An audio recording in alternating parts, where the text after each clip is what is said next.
राजनाथ सिंह जी।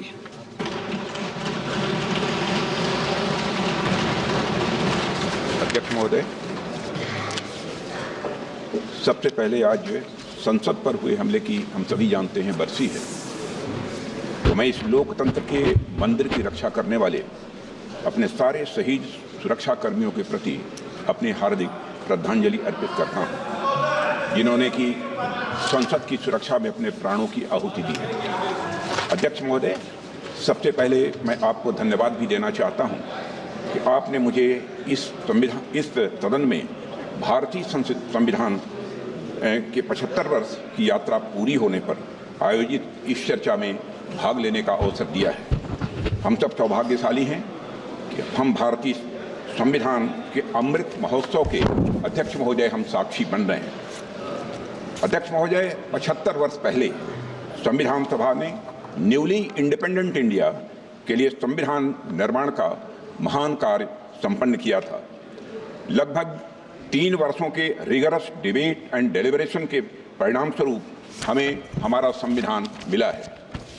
अध्यक्ष महोदय, संविधान सभा ने जो संविधान तैयार किया था वह केवल एक कानूनी दस्तावेज नहीं था, बल्कि जन आकांक्षाओं का वो प्रतिबिंब था और उन्हें पूरा करने का वह माध्यम भी था। It was an expression of the general will of the people. कई सदियों के बाद एक बार फिर से अध्यक्ष महोदय, भारत की तकदीर भारत के लोगों के हाथों में थी। स्वराज का जो सपना भारत के स्वतंत्रता सेनानियों और आम भारतीयों ने देखा था वह पूरा हो चुका था।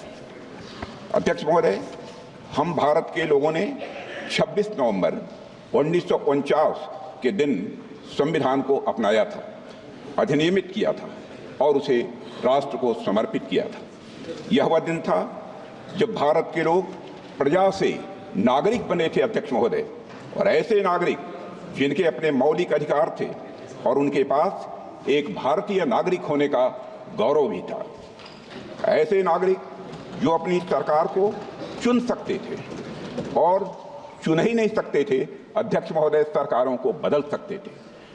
अब देश में राजा रानी का शासन नहीं था, राजतंत्र नहीं था और न तो ब्रिटिश तंत्र था, बल्कि जनता का शासन था और लोकतंत्र था। अध्यक्ष महोदय, मैं अपनी बात को आगे बढ़ाने से पहले संविधान को अंगीकार करने के 75 वर्ष पूरे होने के उपलक्ष्य में इस सदन और समस्त देशवासियों को हार्दिक बधाई देता हूं। अध्यक्ष महोदय, साथ ही भारत की आज़ादी और भारत के संविधान के निर्माण से जुड़े सभी महानुभावों के प्रति कृतज्ञता भी व्यक्त करता हूं और उन सभी को शीश झुकाकर नमन करता हूं। अध्यक्ष महोदय, हमारा संविधान सार्वभौम है, हमारा संविधान सर्वसक्षम है। हमारे संविधान की सार्वभौमिकता और सर्वसक्षमता का अंदाजा इसी बात से लगाया जा सकता है, जहां एक ओर हमारा संविधान स्टेट यानी राज्य की जिम्मेदारियों को विस्तृत रूप से सूचीबद्ध करता है, वहीं नागरिकों को उनके संवैधानिक और मौलिक अधिकार भी प्रदान करता है।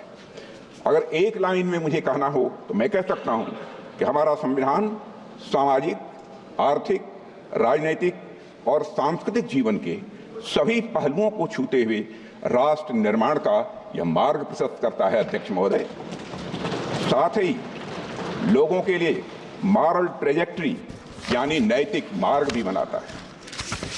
इसी प्रकार हमारा संविधान जहां एक ओर कोऑपरेटिव फेडरलिज्म सुनिश्चित करता है, वहीं राष्ट्र की एकता को सुनिश्चित करने पर भी बल देता है।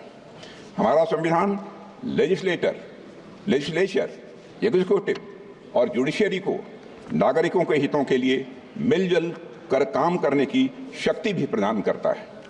साथ ही चेक्स एंड बैलेंसेस का भी सिस्टम यह संविधान प्रदान करता है, जिसे सभी संस्थाएं अपने संवैधानिक दायरे में रहकर वह काम कर सकें।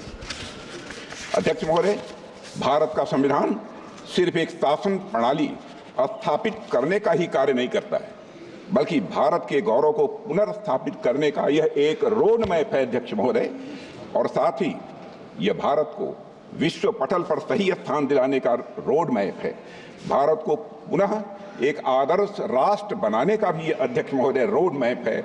और यह रोड मैप है विकास का, रोड मैप है समता का, रोड मैप है न्याय का, रोड मैप है स्वतंत्रता का, बंधुता का, राष्ट्र की एकता और अखंडता को अक्षुण्ण रखने का। यह रोड मैप है नागरिकों की गरिमा सुनिश्चित करने का। अध्यक्ष महोदय, कुछ लोगों द्वारा हमारे संविधान को कॉलोनियल रूल यानी उपनिवेशवाद का उपहार मान लिया जाता है, या अक्सर हमारे संविधान को पश्चिमी देशों के संविधान से ली गई अच्छी बातों का एक संकलन मात्र मान लिया जाता है। अध्यक्ष महोदय, पिछले कुछ वर्षों में देश में एक ऐसा माहौल बनाने का प्रयास किया गया है कि संविधान एक पार्टी की विशेष देन है। इन सभी बातों में डेप्थ एंड ब्रेथ मैं मानता हूं कि दोनों की कमी है। अध्यक्ष महोदय, संविधान निर्माण में बहुत से लोगों की भूमिका को जानबूझकर नकार दिया गया है, जबकि सच्चाई यह है कि हमारा संविधान हमारी सिविलाइजेशनल वैल्यूज यानी सभ्यता एवं सांस्कृतिक मूल्यों का एक एक्सप्रेशन है। अध्यक्ष महोदय, हमारा संविधान स्वाधीनता संग्राम के हवन कुंड से निकला हुआ यह अमृत है।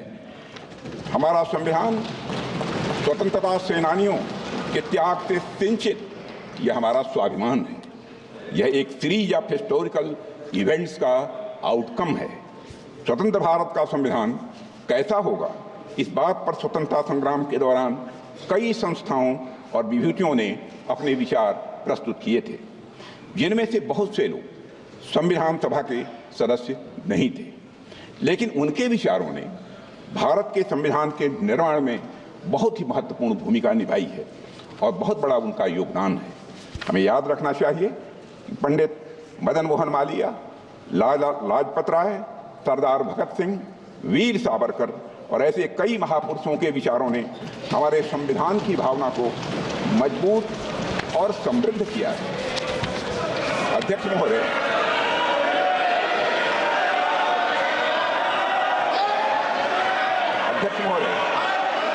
हमारे प्रेरणा स्रोत डॉक्टर श्यामा प्रसाद मुखर्जी का मानना था कि संविधान कलेक्टिव इफोर्ट और कंसेंसस का रिजल्ट होना चाहिए। मैं फिर से दोहराना चाहता हूं, हमारे प्रेरणा स्रोत डॉक्टर श्यामा प्रसाद मुखर्जी का यह मानना था कि संविधान कलेक्टिव इफोर्ट और कंसेंसस का रिजल्ट होना चाहिए। अध्यक्ष महोदय, हमारा संविधान इसी सामूहिक प्रयास और समझ का नतीजा। हमारे संविधान के लिखे जाने से 6 साल पहले यानी 1944 में लिखे गए constitution of the Hindustan free state नाम के दस्तावेज में कई बड़े नेताओं ने संविधान के बारे में अपने विचार दिए थे। इसमें सभी नागरिकों के लिए धार्मिक स्वतंत्रता सुनिश्चित करने की बात कही गई थी। इस बात का उल्लेख एक इमिनेंट ज्यूरिस्ट श्री अर्घसेन गुप्ता ने भी किया है।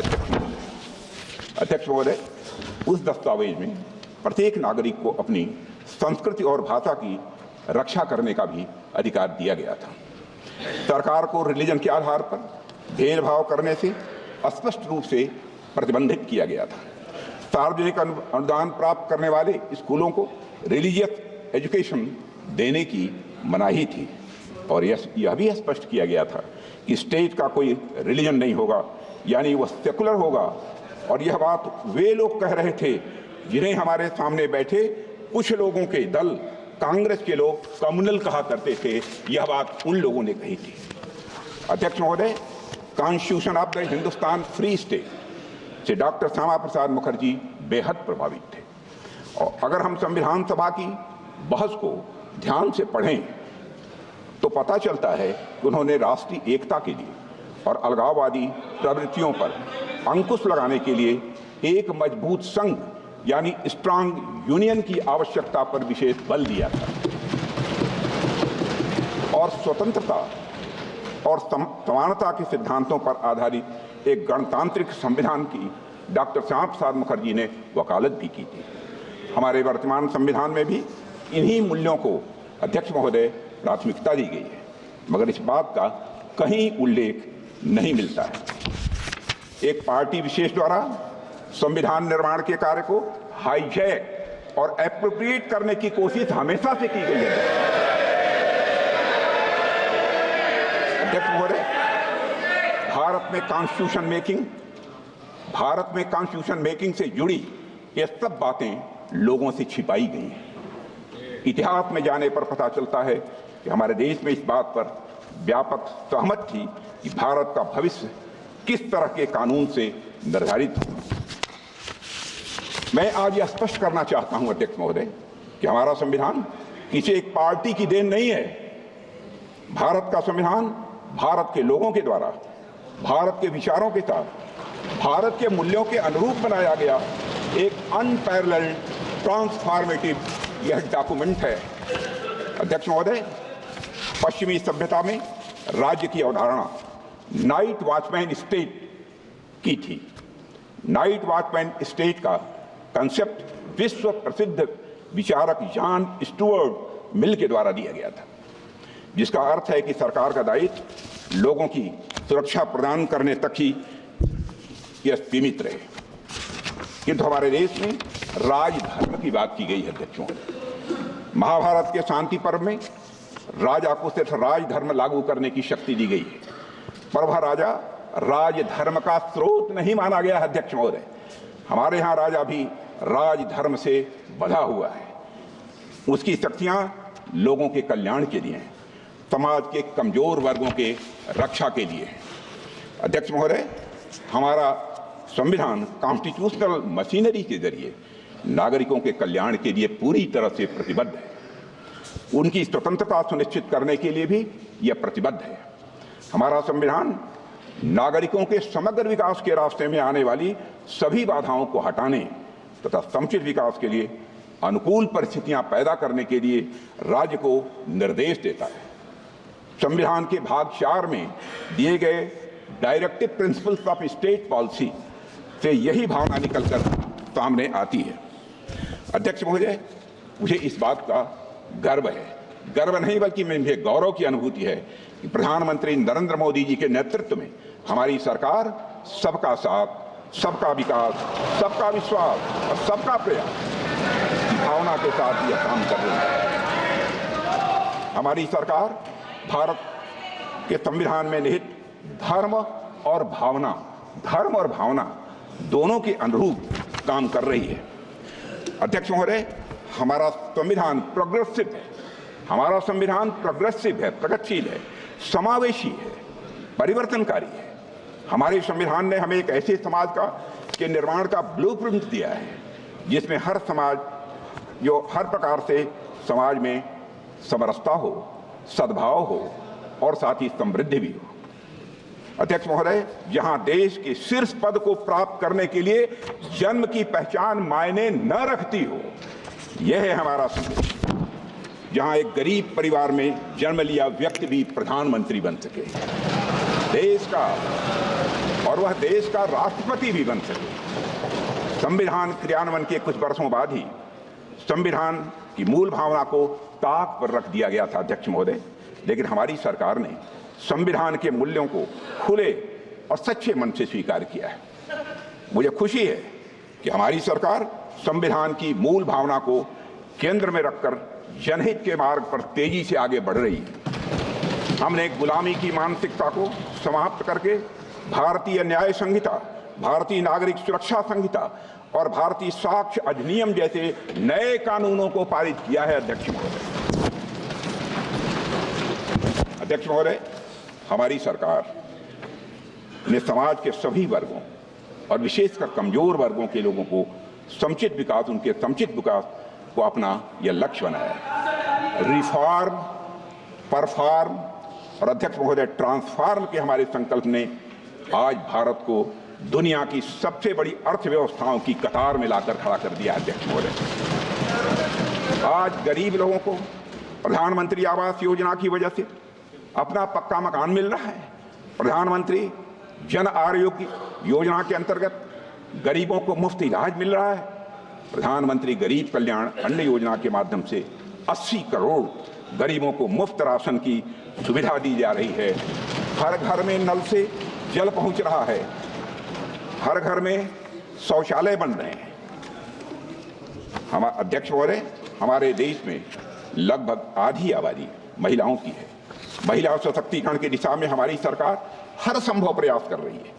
सामाजिक न्याय के संवैधानिक आदर्शों के अनुरूप विमेन डेवलपमेंट के साथ विमेन लेड डेवलपमेंट को सुनिश्चित करने के लिए हमने नारी शक्ति बंधन अधिनियम भी पास किया है और इससे राजनीतिक क्षेत्र की महिलाओं का प्रतिनिधित्व बढ़ेगा तथा उनका सशक्तिकरण भी यह सुनिश्चित होगा।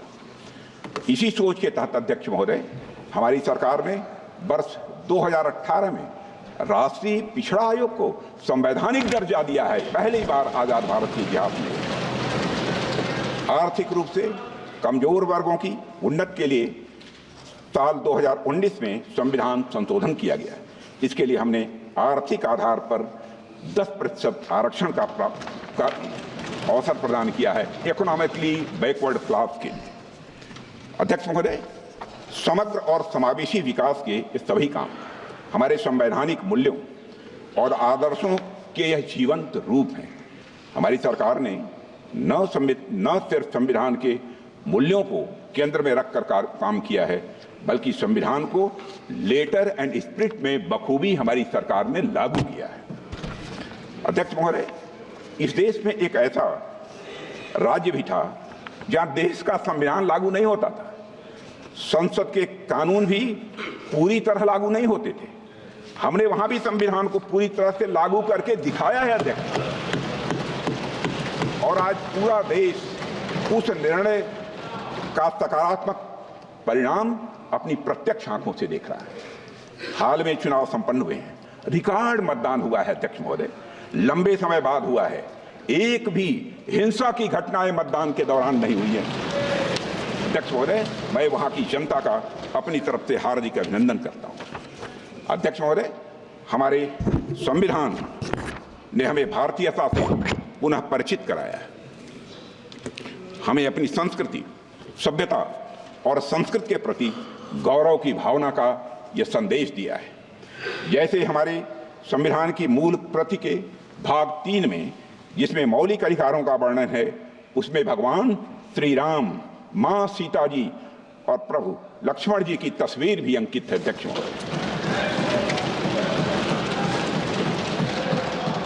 अध्यक्ष महोदय, संविधान की मूल प्रति के मुख पृष्ठ पर अजंता गुफाओं की पेंटिंग्स की छाप मिलती है और अध्यक्ष महोदय, साथ ही कमल का फूल भी अंकित है।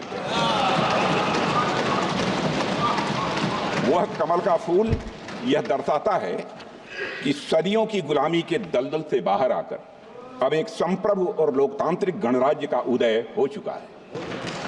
हमारा संविधान और उसमें उकेरी गई आकृतियां हमारी सर्वोत्तम विरासत, समृद्ध इतिहास और महान परंपरा की यह वाहक है। इसी परंपरा को हम विकास भी, विरासत भी की भावना के साथ तेजी से आगे बढ़ा रहे हैं। हम सभी जानते हैं, भारत लोकतंत्र की जननी है। हमारे लोकतंत्र की महानता के बारे में बाबा साहब अम्बेडकर ने संविधान सभा में भी कहा था, and I quote, there was a time when India was studded with republics and even where there were monarchies, they were either elected or limited. They were never absolute. It is not that Indians did not know parliaments or parliamentary procedure. A study of the Buddhist Bhikshu Sanghas discloses that not only there were parliaments for the Sanghas, but they knew and observed all the rules of parliamentary procedure known to modern times. अध्यक्ष महोदय, हम ऐसी ही महान परंपरा का हिस्सा हैं और यह हम सभी के लिए गौरव और यह स्वाभिमान की बात है। अध्यक्ष महोदय, हमारा संविधान अथक परिश्रम और विचार विमर्श का यह परिणाम है। इसके निर्माण में शामिल सभी महानुभाव महान देशभक्त, डॉक्टर B.R. अम्बेडकर, श्री अल्लादी कृष्ण स्वामी अय्यर, श्री K.M. मुंशी, सुश्री गोपाल स्वामी अयंगर, श्री पंडित जवाहरलाल नेहरू, सरदार वल्लभ भाई पटेल, डॉक्टर राजेंद्र प्रसाद, जो मैं बोल रहा हूं वो सच्चाई है। डॉक्टर राजेंद्र प्रसाद, और डॉक्टर श्यामा प्रसाद मुखर्जी जैसे नेताओं ने हमारे संविधान के निर्माण में अपनी महत्वपूर्ण भूमिका निभाई है और अपना महत्वपूर्ण योगदान दिया है। HB. Kamat, PS. Deshmukh, R K. सिल्वा, शिवबनलाल सक्सेना, ठाकुरदास भार्गव, के.टी. शाह और हृदयनाथ कुंजरू आदि जैसी महान विभूतियों ने अपने अनुभव और ज्ञान से हमारे संविधान को समृद्ध किया है। ड्राफ्टिंग कमेटी के सलाहकार बी.एन. राव और इसके मुख्य मसौदाकार एस.एन. मुखर्जी अपने असाधारण योगदान के लिए आज भी याद किए जाते हैं। अध्यक्ष महोदय, अमूमन जब भी संविधान की बात की जाती है तो हम फाउंडिंग फादर्स की बात तो करते हैं, लेकिन फाउंडिंग मदर्स की बात नहीं करते। लेकिन आज मैं भारतीय गणतंत्र की उन फाउंडिंग मदर्स को भी अपनी श्रद्धांजलि अर्पित करना चाहता हूं, जिनका संविधान निर्माण में बहुत ही महत्वपूर्ण योगदान रहा है और जितना कि हमारे फाउंडिंग फादर्स का रहा है। यहां मैं एक ऐसी पुस्तक का उल्लेख करना चाहता हूं अध्यक्ष महोदय, जो संविधान सभा की उन महिला सदस्यों की भूमिका का वर्णन करती है जिनके योगदान का इतिहास द्वारा उचित मूल्यांकन नहीं किया गया था।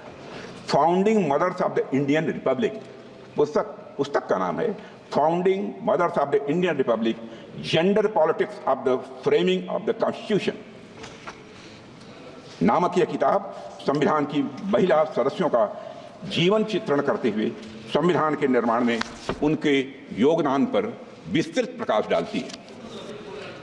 जब 24 जनवरी 1950 को भारतीय संविधान पर अध्यक्ष महोदय जनप्रतिनिधियों द्वारा हस्ताक्षर किए गए तो उस दस्तावेज पर हस्ताक्षर करने वालों में 11 महिलाएं भी शामिल थीं। उनके नामों का यहाँ पर मैं उल्लेख करना चाहूँगा और मैं मानता हूँ कि उल्लेख करना इस संसद के समक्ष आवश्यक भी है। जी. दुर्गाबाई, अम्मू स्वामीनाथन, अमृत कौर, दक्षिणायनी वेलायुधन, हंस मेहता, रेणुका रे, सुचिता कृपलानी, पूर्णिमा बनर्जी, बेगम कुदैशिया, एजाज रसूल, कमला चौधरी और एनी मैस्करीन।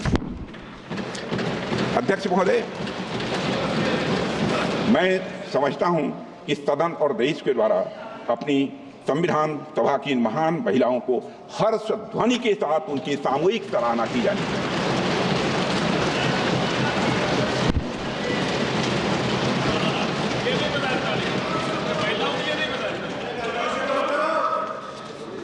अध्यक्ष महोदय, भारत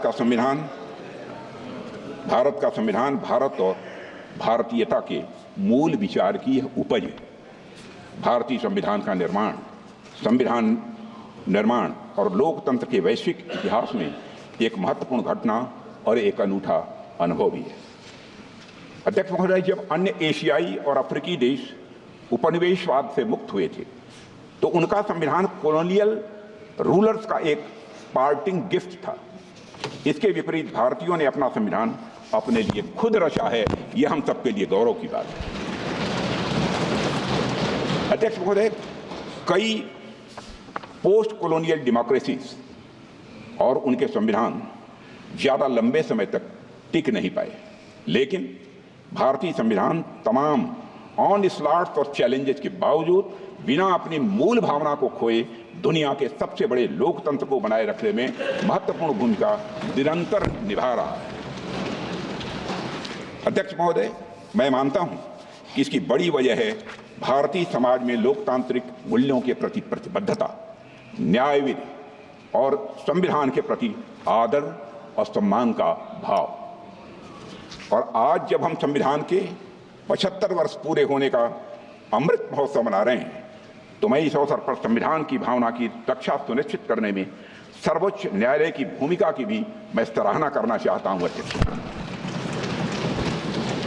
संविधान के कस्टोडियन और इंटरप्रेटर के रूप में सुप्रीम कोर्ट की भूमिका को सहज रूप से हम सब स्वीकार करते हैं। अध्यक्ष महोदय, और अध्यक्ष महोदय, आज संविधान की रक्षा करने की बात की जा रही है। अध्यक्ष महोदय, आज संविधान की रक्षा करने की बात की जा रही है। यह हम सभी का कर्तव्य है। और अध्यक्ष महोदय, लेकिन हमें यह भी समझने की जरूरत है कि किसने संविधान का सम्मान किया है और किसने संविधान का अपमान किया है।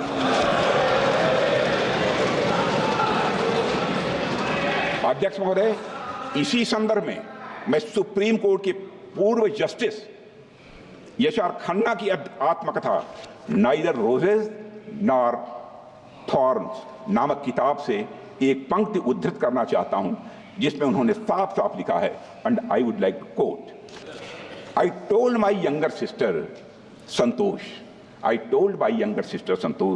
I have prepared a judgment which is going to cost me the Chief Justiceship of India, unquote. 1976 की में घटना घटी, मैं 1976 में घटी। इसी घटना और इन लाइनों का संदर्भ आप में से अधिकांश लोग जानते होंगे। जस्टिस यशआर खन्ना ने ADM Jabalpur versus Shivkant Shukla case में तब की कांग्रेस सरकार के खिलाफ डिसेंटिंग जजमेंट दिया था। अध्यक्ष महोदय, जस्टिस खन्ना यह स्वीकार करने के लिए तैयार नहीं थे कि किसी भी हालत में सरकार द्वारा किसी नागरिक से उसके जीने का हक और अदालत में न्याय मांगने का अधिकार यह छीन लिया जाए। अपने डिसेंटिंग जजमेंट के लिए जस्टिस खन्ना को क्या कीमत चुकानी पड़ी है, यह बात भारतीय लोकतंत्र के सबसे काले अध्याय के पन्नों में अंकित है। अध्यक्ष महोदय, इसी तरह वर्ष 1973 में भी सभी संवैधानिक मूल्यों को ताक पर रखकर तब की कांग्रेस सरकार ने justice JM Shelar, KF Hegde और एएन ग्रोवर को सुपरसीड करके सीनियरिटी में चौथे नंबर के जज को भारत का मुख्य न्यायाधीश बना दिया।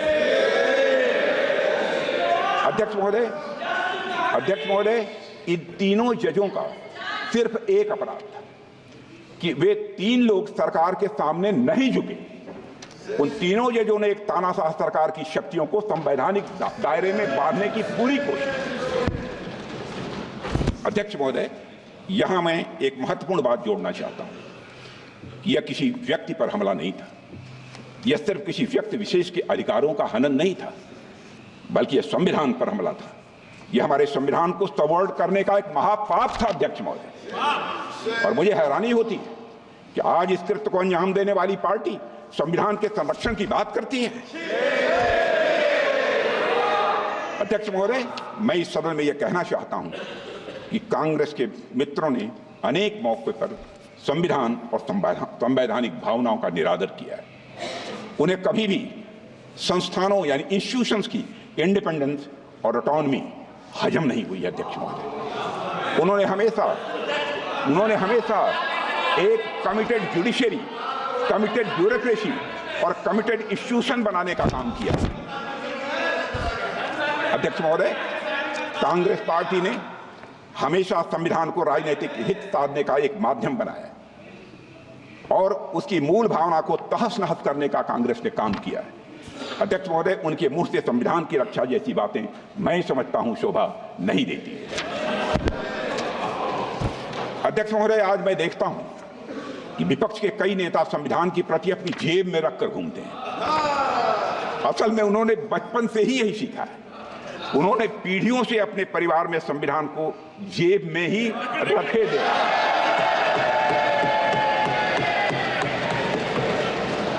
लेकिन अध्यक्ष महोदय, भारतीय जनता पार्टी संविधान को सिर माथे पर लगाती है।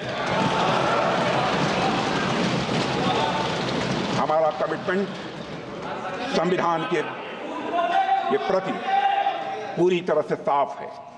हमने कभी भी किसी इंस्टीट्यूशन की इंडिपेंडेंस और ऑटोनॉमी के साथ खिलवाड़ नहीं किया है। एक भी कोई ऐसी मिसाल नहीं मिली।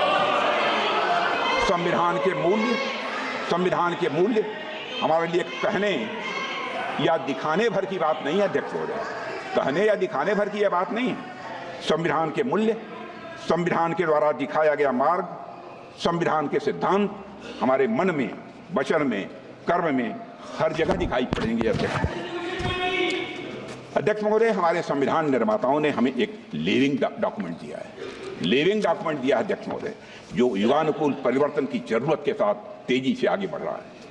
बाबा साहब अम्बेडकर से अन्य संविधान निर्माताओं ने भी यह माना था कि संविधान भविष्य की सभी संभावनाओं को नहीं भांप सकता है। इसलिए उन्होंने आने वाली पीढ़ियों को उसमें संशोधन करने का भी अधिकार दिया था। प्रधानमंत्री श्री नरेंद्र मोदी जी के नेतृत्व में हमारी सरकार ने पिछले 10 वर्षों में जो भी संवैधानिक संशोधन किए हैं, मैं दावे के साथ कह सकता हूं, उन सभी का उद्देश्य सिर्फ और सिर्फ संवैधानिक मूल्यों को सशक्त करना था अध्यक्ष महोदय, सामाजिक कल्याण था अध्यक्ष महोदय, लोगों का सशक्तिकरण था अध्यक्ष महोदय। हमने अनुच्छेद 370 को निरस्त किया ताकि भारत की अखंडता सुनिश्चित हो। नारी शक्ति बंधन अधिनियम से महिलाओं के सामाजिक व आर्थिक सशक्तिकरण का मार्ग हमने प्रशस्त किया है। आर्थिक रूप से कमजोर वर्ग के लिए 10% आरक्षण भी सामाजिक न्याय की यह भावना से ही प्रेरित था अध्यक्ष महोदय। और अध्यक्ष महोदय, 70 वर्षों से हमारा पुराना टैक्सेशन सिस्टम करोड़ों उद्यमियों के लिए तो एक समस्या था ही, यह देश की एकता में भी बाधक था। हमने जीएसटी कानून बनाया। यह कार्य फेडरलिज्म के संवैधानिक सिद्धांत को कायम रखते हुए सभी को साथ लेकर चलने की हमारे प्रयास को यह दर्शाता है। अब जीएसटी काउंसिल में राज्यों की सहमति से अध्यक्ष महोदय, जीएसटी काउंसिल में राज्यों की सहमति से टैक्स दरें निर्धारित की जाती हैं। इसमें ease of doing business ranking में सुधार हुआ है। लोगों का जीवन अध्यक्ष महोदय यह आसान हुआ है। अध्यक्ष महोदय, जीएसटी काउंसिल के माध्यम से हमने कोऑपरेटिव फेडरलिज्म को मजबूत किया है। इस बात को सुप्रीम कोर्ट ने अपने एक फैसले में भी स्वीकार किया है। भारत के पूर्व मुख्य न्यायाधीश जस्टिस डी.वाई. चंद्रचूड़ ने इस कानून की प्रशंसा करते हुए कहा था, the amendment in the constitution to reflect and embody the GST is to my mind a classical example of the collaborative cooperative federalism. अध्यक्ष महोदय, डॉक्टर श्यामा प्रसाद मुखर्जी ने कहा था, the constitution is not just a set of rules, it is the spirit of India seeking its destiny.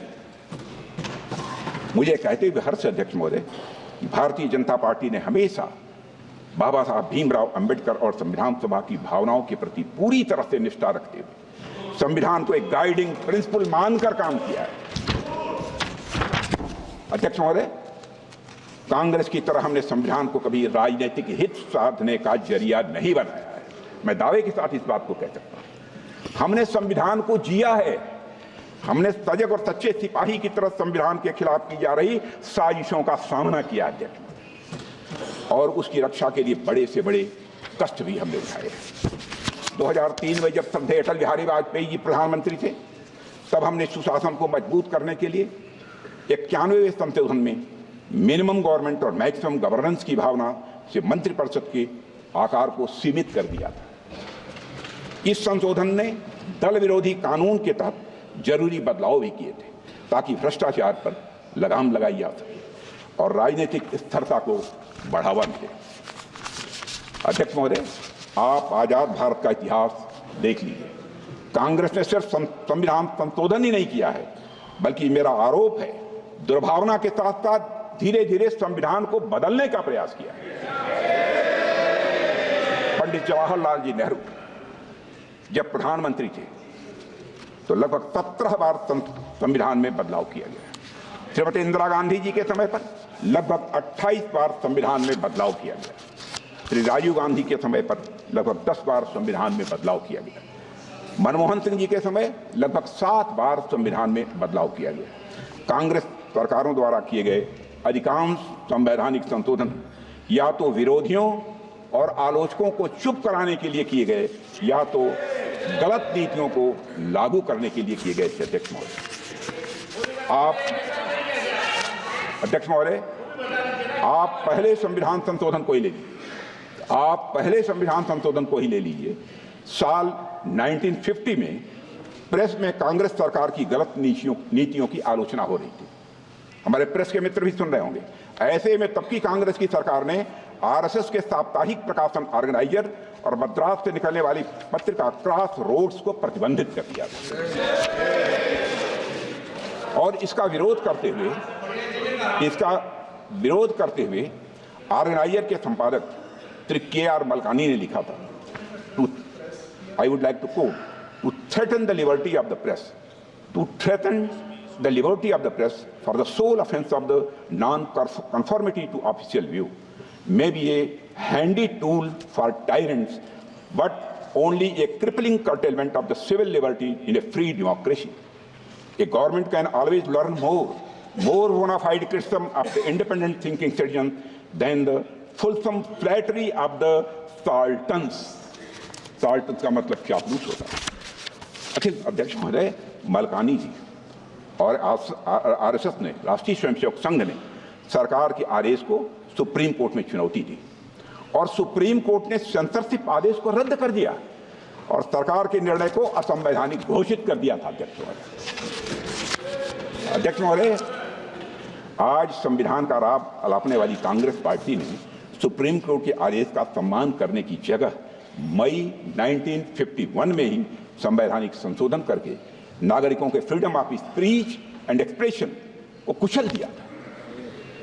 देश में पहला आम चुनाव भी नहीं हुआ था, कांग्रेस के पास कोई जनादेश भी नहीं था, लेकिन हड़बड़ी में पहला संविधान संशोधन कर दिया गया जिससे आलोचकों को चुप किया जा सके और अभिव्यक्ति की आजादी को कुचला जा सके।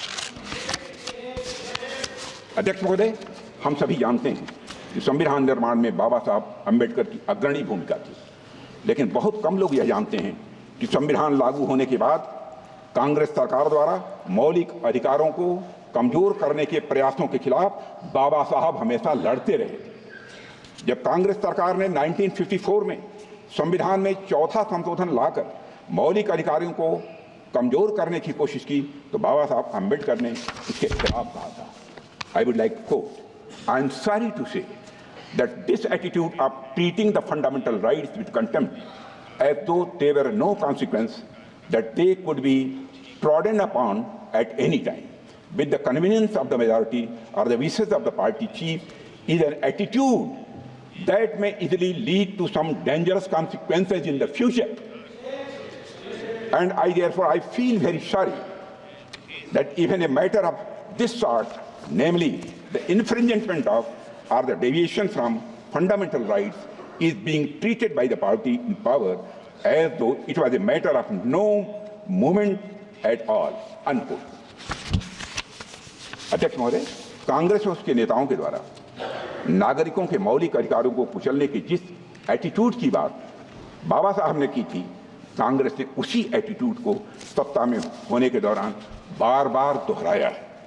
मैं कांग्रेस सरकार द्वारा किए गए कुछ संवैधानिक संशोधनों का यहाँ पर मैं उल्लेख करना चाहता हूँ, जिनके द्वारा संविधान और उसमें निहित भावना को ही नष्ट करने की कोशिश की गई।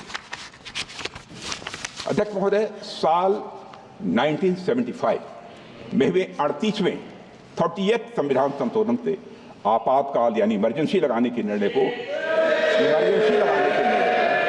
नॉन जस्टिशिएबल बनाने की कोशिश की गई। इलेक्शन लॉ अमेंडमेंट बिल लाया गया जिसका एकमात्र उद्देश्य उन सभी इलेक्टोरल मैल प्रैक्टिसेस को इम्यूनिटी देना था जिसके कारण श्रीमती इंदिरा गांधी के चुनाव को चुनौती दी गई। कल्पना कर सकते हैं अध्यक्ष महोदय, एक निंदनीय संशोधन जो अंततः लैप्स हो गया वह था 1976 में किया गया 41वां संविधान संशोधन विधेयक। इस संशोधन का उद्देश्य, मैं तुरंत का ध्यान आकर्षित करना चाहता हूं अध्यक्ष महोदय, इस संशोधन का उद्देश्य प्रधानमंत्री, राज्यपाल और राष्ट्रपति को पद ग्रहण करने से पहले उनके कार्यकाल के दौरान किए गए सभी कार्यों के लिए आपराधिक जो है मुकदमों से इम्यूनिटी प्रदान करना था, चाहे जो भी अपराध किए सब क्षम्य थे। अध्यक्ष महोदय, इसका मतलब यह था सबसे जघन्य अपराध करने वाला व्यक्ति भी अगर एक दिन के लिए भी संवैधानिक पद पर बैठ जाए तो उसके सभी अपराध माफ। कैसे देश माफ कर सकता है? अध्यक्ष महोदय, संवैधानिक शक्तियों का दुरुपयोग यही नहीं रुका। 28 अगस्त 1976 को 42वां संविधान संशोधन पेश किया गया था जिसमें प्रोविजंस थे कि किसी भी कानून की संवैधानिकता केवल 7 न्यायाधीशों द्वारा ही तय की जा सकती है और किसी भी कानून को केवल 2/3 बहुमत से ही रद्द किया जा सकता है। अध्यक्ष महोदय, क्षमा कीजिए, क्या यह सब एक तानाशाह द्वारा अपने निजी स्वार्थ के लिए संविधान को विकृत करने का यह भरसक प्रयास नहीं था? अध्यक्ष महोदय, बेसिक स्ट्रक्चर के सिद्धांत को नकारने के लिए 42वें संविधान संशोधन के द्वारा यह प्राविधान किया गया था कि आर्टिकल 368 के तहत किया गया प्रत्येक संवैधानिक संशोधन यह वैध होगा। जैसा कि आप जानते हैं कि आर्टिकल 368 के माध्यम से संविधान में संशोधन की व्यवस्था की गई है और संविधान में लोकसभा का कार्यकाल भी बढ़ाकर 6 साल कर दिया गया। अध्यक्ष महोदय, क्या यह पूरे संविधान को एक तानाशाह के उद्देश्यों की पूर्ति का एक माध्यम मात्र बनाने का यह षड्यंत्र नहीं था?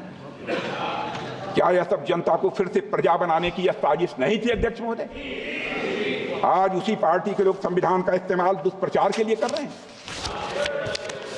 आज उसी पार्टी के लोग जात के आधार पर जनगणना कराना चाहते, कराएं, हमें कोई आपत्ति नहीं, लेकिन मैं जानना चाहता हूं कि देश की जनता की आंखों में धूल झोंक कर राजनीति नहीं की जानी चाहिए। राजनीति करनी है तो जनता की आंखों में आंख डालकर राजनीति आपको एक ब्लूप्रिंट लेकर आना चाहिए, एक मसौदा लेकर आना चाहिए, ऐसा मसौदा जिसमें कि यह पूरी तरह से स्पष्ट हो, जो जातिगत जनगणना कराएंगे किस जाति को आरक्षण का कितना प्रतिशत देंगे, इसका भी खुलासा होना चाहिए। और मैं चाहूंगा कि ऐसा मसौदा तैयार होता है तो अध्यक्ष महोदय, यदि यह संसद सहमत हो, यदि आपकी अनुमति हो, तो उस पर संसद में चर्चा भी हो सकती है। अध्यक्ष महोदय, देश को गर्व है कि हमारा संविधान आपातकाल और भ्रष्ट सरकारों के सामने भी मजबूती से खड़ा रहा है। अध्यक्ष महोदय, हमारे संविधान में समय के साथ कई संशोधन हुए हैं, लेकिन संविधान की मूल भावना आज भी बनी हुई है, ये हमेशा बनी रहेगी। और अध्यक्ष महोदय, कांग्रेस चाहे जितनी भी कोशिश कर ले, लेकिन हम कभी भी संविधान के मूल चरित्र को बदलने नहीं देंगे।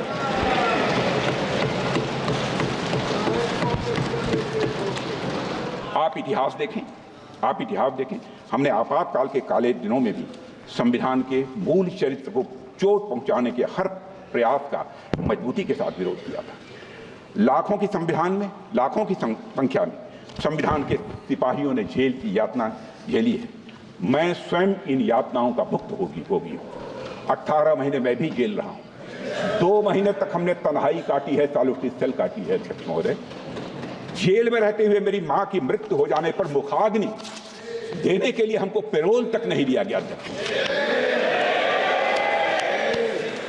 अध्यक्ष महोदय, कांग्रेस ने कभी संविधान, न संवैधानिक मूल्यों और न संवैधानिक संस्थाओं का सम्मान किया है। कांग्रेस के नेताओं ने हमेशा पर्सनल इंटरेस्ट को कॉन्स्टिट्यूशनल वैल्यूज और इंस्टीट्यूशनल डिग्निटी के ऊपर रखा। एक डॉक्यूमेंट फैक्ट है कि 1973 में 3 सीनियर मोस्ट जजेस को सुपरसीड करने के फैसले से तत्कालीन राष्ट्रपति श्री बीबी गिरी जी सहमत नहीं, पर तत्कालीन प्रधानमंत्री ने अपनी जिद, हट और राजनीतिक दंभ के कारण राष्ट्रपति के पद का सम्मान नहीं किया। अध्यक्ष महोदय, आज संविधान के तथाकथित हितैषी ये भूल जाते हैं कि श्रीमती इंदिरा गांधी ने 50 बार आर्टिकल 356 का दुरुपयोग करके चुनी हुई सरकारों को गिराने का काम किया। अध्यक्ष महोदय, 100 बात की एक बात, जब भी कांग्रेस नेताओं को सत्ता और संविधान में से एक को चुनना था तो उन्होंने सबसे पहले सत्ता को चुना है, संविधान को। मैं यहां पर अध्यक्ष महोदय उत्तर प्रदेश से जुड़ी हुई कुछ घटनाओं की मैं जरूर यहां पर चर्चा करना चाहूंगा, क्योंकि मेरे कार्यकाल की हैं जब मैं वहां अध्यक्ष था। 6 दिसंबर 1992 को मैं श्री कल्याण सिंह जी के मंत्रिमंडल में शिक्षा मंत्री था। दोपहर 11:30 बजे अयोध्या में एक विवादित ढांचा के गुंबद में आंशिक क्षति पहुंचने की जानकारी मिली, और जब 3-4 घंटे के बाद इस बात की पुष्टि हुई कि वहां ढांचे में भारी तोड़फोड़ हो चुकी है, तो शाम 5 बजे श्री कल्याण सिंह जी की सरकार ने राज्यपाल को इस्तीफा सौंप दिया। अध्यक्ष महोदय, आपका विशेष रूप से ध्यान आकर्षित करना चाहता हूं, इस्तीफा दे दिया कल्याण सिंह जी, परंतु सभापति महोदय, आश्चर्य की बात है कि पूर्ण बहुमत की सरकार का इस्तीफा स्वीकार नहीं किया गया और कुछ घंटे के बाद बर्खास्तगी का आदेश कर दिया गया। यह संवैधानिक व्यवस्था के दुरुपयोग का पहला उदाहरण मैंने अपने राजनीतिक जीवन में देखा है। सभापति महोदय, मैं तो सिर्फ अपने द्वारा अनुभव किए गए कुछ प्रयोग बतलाना चाहता हूं। 22 अक्टूबर 1997 को मैं भारतीय जनता पार्टी उत्तर प्रदेश का अध्यक्ष था। श्री कल्याण सिंह जी हमारी गठबंधन सरकार के मुख्यमंत्री थे। हमने अपना बहुमत सदन के पटल पर साबित कर दिया था। विधानसभा अध्यक्ष स्वर्गीय श्री केसरीनाथ त्रिपाठी जी ने सरकार के बहुमत सिद्ध होने का निर्णय भी सुना दिया था, किंतु फिर भी विपक्षी दल एक झुंड बनाकर, जिसमें हमारे कांग्रेस के मित्र थे, उत्तर प्रदेश के राज्यपाल के पास गए और राज्यपाल ने यह कह दिया, उन्हें लगता है कि सरकार के पास बहुमत नहीं है अध्यक्ष महोदय, जबकि हम बहुमत सिद्ध कर चुके। अर्थात विधानसभा में बहुमत सिद्ध करने के बाद भी किसी सरकार को बर्खास्त कर दिया गया और रात में ही कैबिनेट ने बर्खास्तगी का निर्णय लेकर अनुमोदन के लिए राष्ट्रपति को भेज दिया। सभापति महोदय, मुझे याद है कि उस समय मेरे साथ रात्रि में 12 बजे वहां चल के हम सभी विधायक अगले दिन राष्ट्रपति भवन के बाहर देश के मीडिया के सामने 240 विधायकों की संख्या के साथ हम वहां पर मौजूद थे। उस समय उत्तर प्रदेश की विधानसभा 425 की होती थी। मैं आभार व्यक्त करना चाहूंगा देश के तत्कालीन राष्ट्रपति और दलित समाज से आने वाले देश के पहले राष्ट्रपति श्री के.आर. नारायणन का, जिन्होंने इस अन्याय को देखते हुए अपने संवैधानिक अधिकार का प्रयोग करते हुए उस समय कांग्रेस सरकार की कैबिनेट की संस्कृति को पुनर्विचार के लिए लौटा दिया। समाचार पत्रों ने उस समय जो शीर्षक दिया था, राष्ट्रपति महोदय के फैसले के बाद जो शीर्षक दिया था समाचार पत्रों ने अपनी खबरों का, president steps in to save democracy, president steps in to save democracy. राष्ट्रपति महोदय, मैं दूसरा उदाहरण देना चाहूंगा और यह भी मेरा स्वयं का अनुभव किया हुआ है। 22 फरवरी 1998 देश में लोकसभा के चुनाव चल रहे थे। अचानक हमारे गठबंधन के कुछ विधायक समर्थन वापसी का पत्र राज्यपाल को देते हैं और राज्यपाल बगैर सरकार को बहुमत साबित करने का मौका दिए हमारी सरकार को बर्खास्त करके दूसरे मुख्यमंत्री को शपथ दिला देते हैं।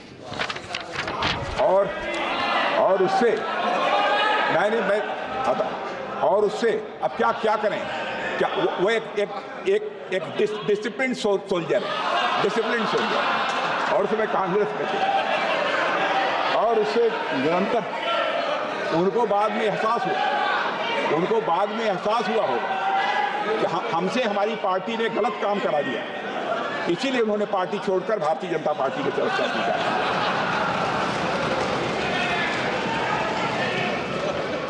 तब अध्यक्ष महोदय, और उससे तुरंत बहुमत साबित करने के लिए भी नहीं कहते। तब इलाहाबाद हाईकोर्ट ने, अध्यक्ष महोदय आपका ध्यान आकर्षित करना, तब इलाहाबाद हाईकोर्ट ने भारत के संवैधानिक इतिहास का एक अभूतपूर्व निर्णय दिया कि 24 घंटे में शक्ति परीक्षण होगा और सदन में 2 मुख्यमंत्री रहेंगे। आपने ऐसा कभी सुना नहीं होगा और जो बहुमत पाएगा वही मुख्यमंत्री माना जाएगा। सभापति महोदय, ये दोनों घटनाएं भारत के संवैधानिक इतिहास की यात्रा में एक काला अध्याय जरूर हैं, परंतु संविधान कैसे लोकतंत्र को बचा सकता है उस दृष्टि से ये अंधेरे में प्रकाश स्तंभ की तरह है। हम सबसे बड़े दल के रूप में उभरे, हम और जदयू चुनाव पूर्व सबसे बड़े गठबंधन थे। इसके बावजूद हमारे पास बहुमत था, परंतु हमें सरकार बनाने नहीं दी जा रही थी। जब मामला सर्वोच्च न्यायालय में गया तो पहली बार झारखंड के तत्कालीन राज्यपाल और तत्कालीन केंद्र सरकार पर तल्ख टिप्पणी करते हुए सर्वोच्च न्यायालय ने फ्रॉड ऑन कॉन्स्टिट्यूशन जैसी बात कही थी। यह झारखंड की घटना है जिसका मैं यहाँ पर उल्लेख करना चाहता हूँ, उसके विस्तार में मैं अध्यक्ष महोदय नहीं गया। अध्यक्ष महोदय, मैं भारत के संसदीय और संवैधानिक इतिहास में यदि मील के पत्थर गिनाना चाहूँ तो 1995 में जब जेनेवा में, मैं प्रतिपक्ष का ध्यान विशेष रूप से अध्यक्ष महोदय आपके माध्यम से आकर्षित करना चाहता हूं। 1995 में जब जेनेवा में संयुक्त राष्ट्र संघ में पाकिस्तान कश्मीर को लेकर भारत के खिलाफ प्रस्ताव ला रहा था, उस समय कांग्रेस की तत्कालीन सरकार से कश्मीर मुद्दे पर घनघोर विरोध के बावजूद तत्कालीन नेता प्रतिपक्ष हम सबके श्रद्धेय अटल बिहारी वाजपेयी, जो भारतीय प्रतिनिधिमंडल का नेतृत्व करते हुए नरसिम्हा राव सरकार का पक्ष प्रस्तुत करने के लिए जेनेवा गए और जनेवा गए और विदेश की धरती पर सारा श्रेय नरसिम्हा राव जी की सरकार को दिया था, हमारे लीडर अपोजिशन श्रद्धेय अटल बिहारी वाजपेयी। और भारत की धरती पर आकर फिर भारत वहां विदेश में तो जाकर उन्होंने सरकार क्या केंद्रीय सरकार का समर्थन किया था, लेकिन भारत की धरती पर आकर उन्होंने सरकार का फिर से मुखर विरोध किया। सभापति, आज जब मैं देखता हूं कि हमारे कई नेता विदेश की धरती पर जाकर भारत के बारे में न जाने क्या क्या कहते हैं, न जाने क्या क्या कहते हैं,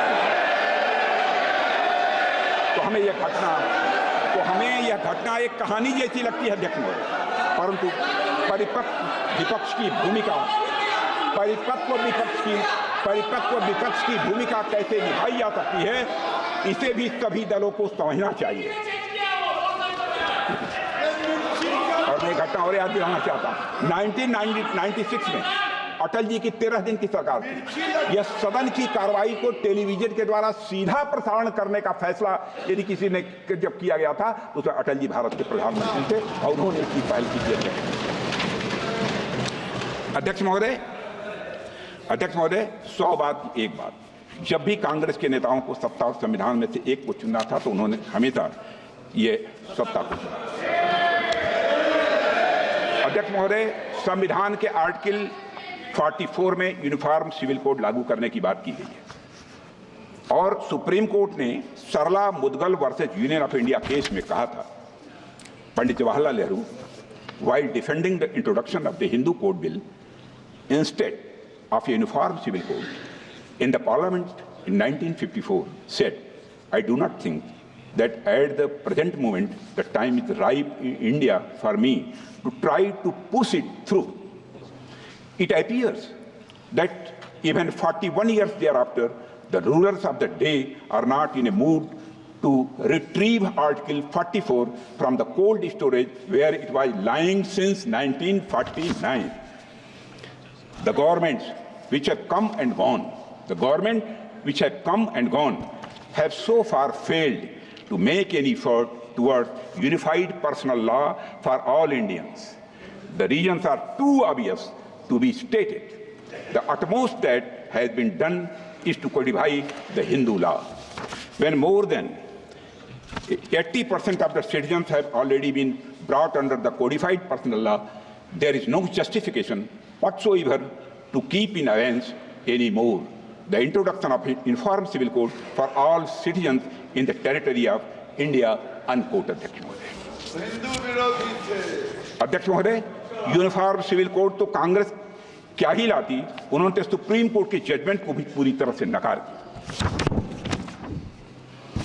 अध्यक्ष महोदय, आप याद कीजिए साहबानो केस, जो कि भारत में मुस्लिम महिलाओं के अधिकारियों को लेकर ऐतिहासिक निर्णय था। मैं उसे ऐतिहासिक कहना चाहता हूं अध्यक्ष महोदय।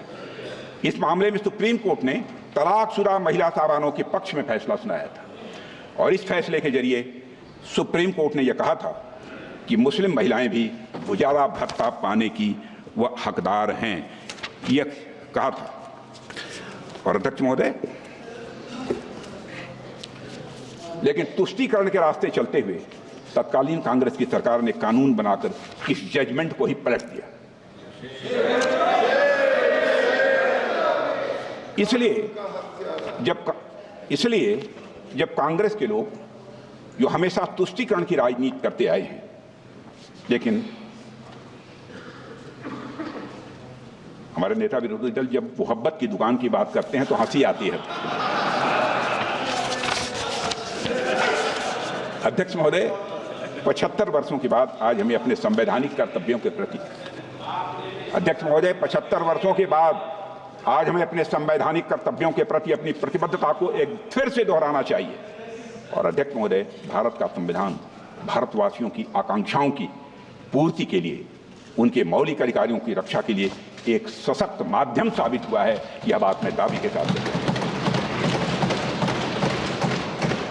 जैसा प्रारंभ में ही मैंने कहा था अध्यक्ष महोदय, आज संसद पर हमले हुए की लगभग बरसी है, तो आज मैं अपेक्षा करता हूं कि संविधान ने जो अधिकार सर्वोच्च पदों पर बैठे हुए लोगों को दिए हैं, उसका वैसा दुरुपयोग कभी नहीं कि हमले के मास्टरमाइंड को क्षमादान प्रकरण पर 7 साल तक वो लंबित रहे, आज तक ऐसी कोई कल्पना नहीं की जाती।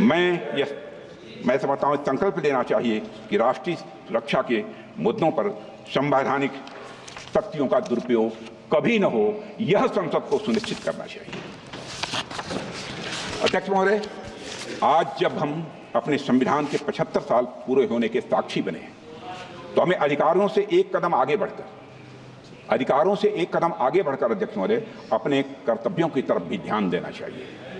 अध्यक्ष महोदय, भारतीय संस्कृति में धर्म का एक महत्वपूर्ण स्थान है, इसको कोई नकार नहीं सकता। धर्म के अनेकों अर्थ हैं अध्यक्ष महोदय। मंदिर में जाकर पूजा करना, मस्जिद में जाकर इबादत करना, गिरजाघर में सजदा करना, यही धर्म नहीं है। धर्म के अनेकों अर्थ हैं, पर इनमें जो सबसे महत्वपूर्ण है कर्तव्य, सबसे महत्वपूर्ण है वह कर्तव्य है। हमारे धर्म ग्रंथों में धर्म का अर्थ मूलतः कर्तव्य ही है। धर्म शब्द ये ऋग्वेद में 56 बार आता है, 56 टाइम, और लगभग सभी स्थान पर इसका उपयोग कर्तव्य के अर्थ और संदर्भ में ही किया गया है अध्यक्ष महोदय।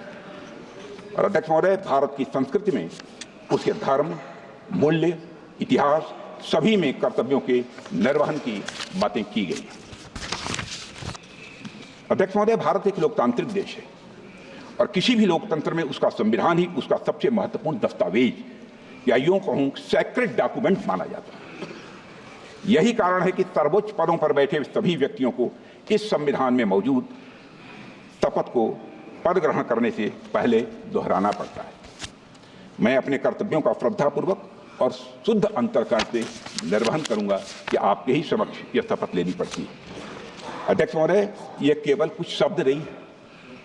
कुछ शब्द नहीं है, बल्कि भारत के लोकतंत्र की अंतरात्मा है। यह एक संवैधानिक दायित्व होने के साथ साथ एक नैतिक दायित्व भी है। और यह अक्सर कहा जाता है कि भारत विविधता का देश है। भारत विभिन्न धर्मों, विश्वासों, मान्यताओं, रीति रिवाजों और परंपराओं का देश है।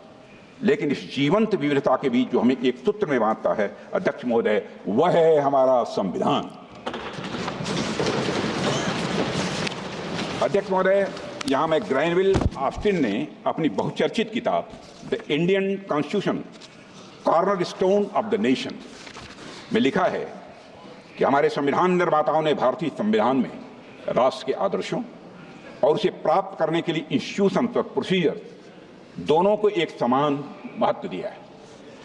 जिन आदर्शों को उन्होंने सबसे अधिक महत्व दिया वे हैं राष्ट्रीय एकता, अखंडता, लोकतांत्रिक और समतामूलक समाज। अध्यक्ष महोदय, हमारे संविधान निर्माताओं ने इन्हें प्राप्त करने के लिए सामाजिक और आर्थिक परिवर्तन का रास्ता अपनाया, पर उनके जेहन में एक बात पूरी तरह से साफ थी कि यह सामाजिक और आर्थिक परिवर्तन केवल संवैधानिक और लोकतांत्रिक संस्थानों का उपयोग करते हुए लोकतांत्रिक भावना के साथ लाया जाए, यह उनकी मंशा थी। ग्रैनविल ऑस्टिन ने अपनी किताब में एक महत्वपूर्ण बात लिखी है जिसका मैं उल्लेख करना चाहूँगा। वो बात यह थी कि संविधान निर्माताओं को यह विश्वास था कि सामाजिक एकता, सामाजिक क्रांति और लोकतंत्र को अलग अलग हासिल नहीं किया जा सकता है, बल्कि यह एक सीमलेस वेब के 3 अलग अलग स्ट्रैंड हैं। And I would like to quote Adhyaksh Mahoday, without national unity, democracy would be endangered and there could be a little progress towards social and economic reform. And without democracy and reform, the nation would not hold together. And with these 3 strands, the framers had spun a seamless wave, unquote. अध्यक्ष महोदय, हमारे संविधान ने हमेशा नागरिक और राज्य, व्यक्ति और समाज के बीच एक हार्मोनियस बैलेंस बनाने में बहुत ही महत्वपूर्ण भूमिका निभाई है।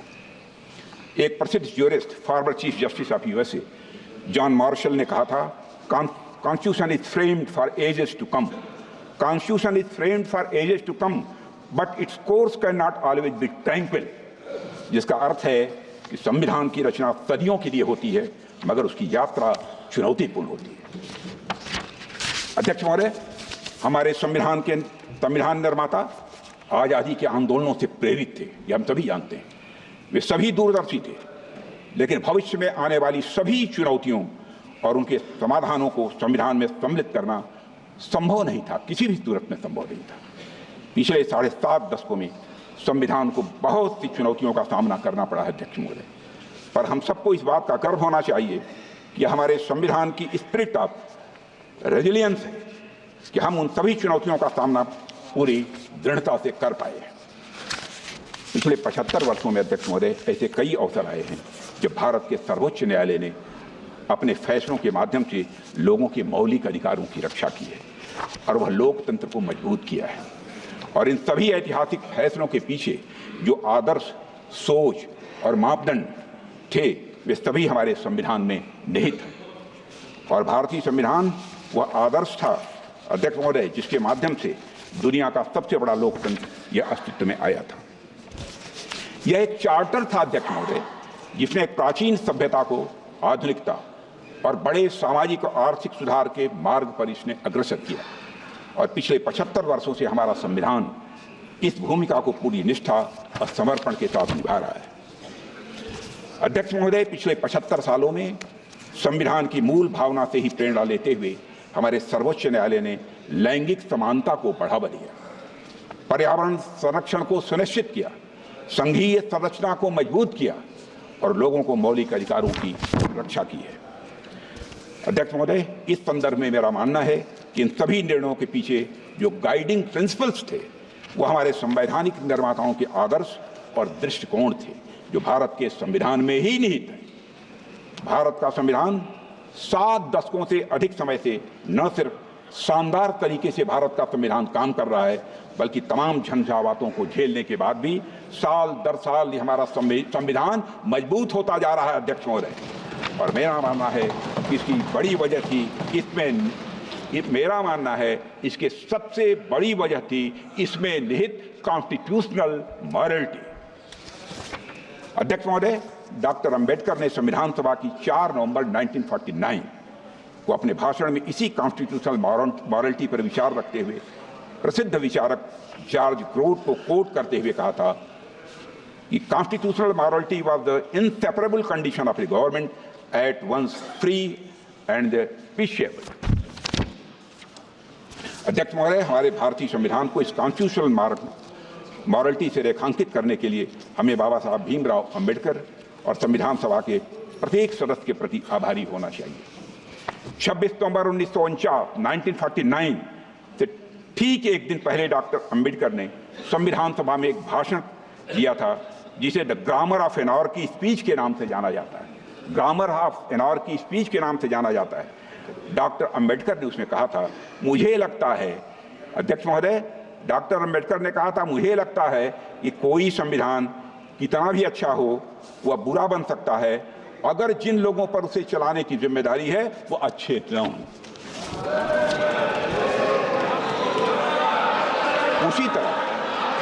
उसी तरह कोई संविधान कितना भी बुरा हो वह अच्छा साबित हो सकता है अगर उसे चलाने वाले लोगों की भूमिका सकारात्मक हो। ये राजनीति का चरित्र है। राजनीति का चरित्र है, जैसे व्यक्तियों के हाथों में जाती है वैसी बन जाती है। राम के हाथों में जाती है तो भक्त बन जाती है, कृष्ण के हाथों में जाती है तो युक्ति बन जाती है, आजाद भगत सिंह, अशफाकुल्लाह खां जैसे हाथों के में जाती है तो मुक्ति बन जाती है।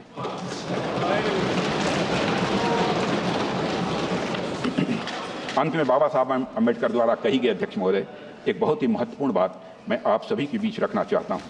उन्होंने कहा था कि by independence we have lost the excuse of blaming the British for anything going wrong. Again, I would like to repeat it. By independence, we have lost the excuse of blaming the British for anything going wrong. If hereafter things go wrong, we will have nobody to blame except ourselves. अध्यक्ष महोदय, इस बात को हमें हमेशा याद रखना चाहिए। अध्यक्ष महोदय, इस बात को हमेशा याद रखना चाहिए। हमारा संविधान सबसे उत्कृष्ट दिमागों की एक कड़ी मेहनत और दृष्टि का परिणाम है। हमारा संविधान हर मामले में एक महान दस्तावेज है अध्यक्ष महोदय। यह हमारे फाउंडिंग फादर्स और फाउंडिंग मदर्स का हम सभी के लिए सबसे बड़ा उपहार है अध्यक्ष महोदय। अब यह हमारा कर्तव्य है कि यह सुनिश्चित करें कि हम संविधान की पवित्रता को किसी भी सूरत में भंग न होने दें और यह संवैधानिक यात्रा अनवरत जारी रहे, इसके लिए पूरी शक्ति से काम करें। अध्यक्ष महोदय, मैं विश्वास के साथ कह सकता हूं, गौरव की अनुभूति करते हुए कर सकता हूं कि हमारे प्रधानमंत्री मोदी जी के नेतृत्व की सरकार चाहे जो भी कीमत चुकानी पड़े, संविधान की पवित्रता को किसी भी सूरत में अध्यक्ष महोदय भंग नहीं होने,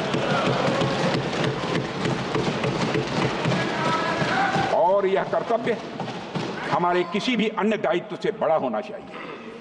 यह कर्तव्य किसी भी अन्य दायित्व से बड़ा होना चाहिए। अध्यक्ष महोदय, इन्हीं शब्दों के साथ अपनी वाणी को विराम देता हूं। आप सभी को बहुत बहुत धन्यवाद। जय भारत, जय हिंद, जय संविधान।